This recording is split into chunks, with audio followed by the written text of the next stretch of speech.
Hello and welcome to Daily Dose Radio, a 5-minute-a-day podcast studying the Psalms verse by verse, recorded here in the dining room of the Bible Bistro, located in Sharonville, Ohio.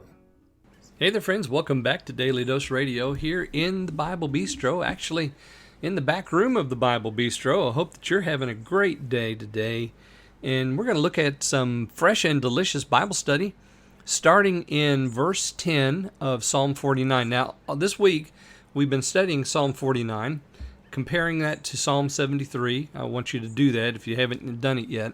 Go back and look at Psalm 73. The question is, there in verse 5, posed, why should I fear in the day of evil? And then we have verses 6 through 9, which is what we did yesterday. We're talking about people that trust in their wealth. Now we're going to continue to talk about people that trust in their wealth and what good does it do them? You can't redeem your soul. Well, what else can you, what good is the wealth?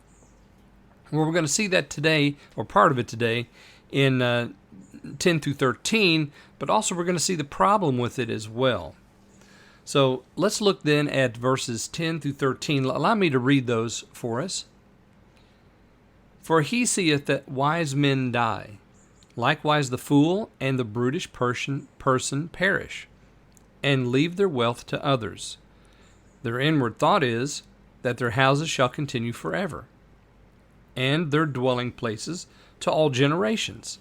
They call their lands after their own names. Nevertheless, man being in honor abideth not. He is like the beasts that perish. This their way is their folly, yet their posterity approve their sayings. Selah. Was a lot here, boy. I tell you that we need to go over. First of all, in verse 10, the wise man, or the rich man, the man in wealth who's trusting in riches, he looks out at the world and he says, well, the wise man dies and the fool dies. Everybody's going to die. And they leave their wealth to others. Now that's the key, because they're trusting in wealth. This person, whoever it is, this wealthy man, he's trusting in his wealth. He can't redeem his brother with his wealth. And so he looks out at the world and he says, well, there's the wise man, there's the fool, and what about their wealth? You see, they're leaving it to other people. So they're examining others according to how much they have and what they do with it, because they're trusting in wealth, so they just think everybody else is too.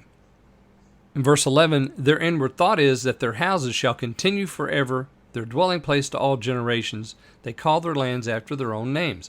So they're involved. I mean, they're fully immersed in their own prosperity, right? They have houses that they think is going to just last, dwelling places to all generations, their lands after their own names. Tell me, friends, do you know those lands now? Do you know the names of the men who once named their lands after themselves? Are their houses still there? Are their dwelling places remaining for all generations? No, of course not. That doesn't happen. It doesn't happen. It doesn't take that many generations before families are forgotten. Patriarchs and matriarchs are forgotten. Their names are no longer on the lips of everyone. They're just not there any longer. And then we have this statement beginning there in verse 12, which I've entitled 12 and 13, Their End, Part 1. This is what happens to them. Nevertheless, man being in honor abideth not. He is like the beasts that perish. This is a grand conclusion to what we've had from 6 to 11. All these people, no matter what, they're going to die. It doesn't matter how rich and wealthy and honorable they are. It doesn't matter how the world seems to acknowledge them. They're going to perish just like the beast. The beast is going to perish too. And this, by the way, this verse 12 is repeated in verse 20. So we're going to get it twice. This their way is their folly. What is their way? Well, they're trusting in riches, right? In verse 6, in verse 10, they see the wealth of others and they wonder what they're doing with it, so that they, in verse 11, make everything about them. It's folly, it's foolishness. And yet, it says there in verse 13, their posterity approve of this. So no one is any wiser.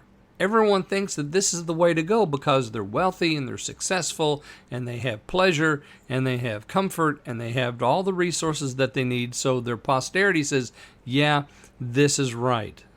But is it right? Is trusting in riches right? Well, we're going to answer that question because we need now to pause. We have the Selah, which is our natural break. We're going to pause, and tomorrow we'll come back and we'll look at verses 14 and 15. Their end, part 2, and the answer to the question in verse 5. So I hope you'll join me then here on Daily Dose Radio. Thanks for listening to Daily Dose Radio. For more fresh and delicious Bible studies, podcasts, books, and more, check out the Bible Bistro online and on YouTube. Join me again next time for Daily Dose Radio.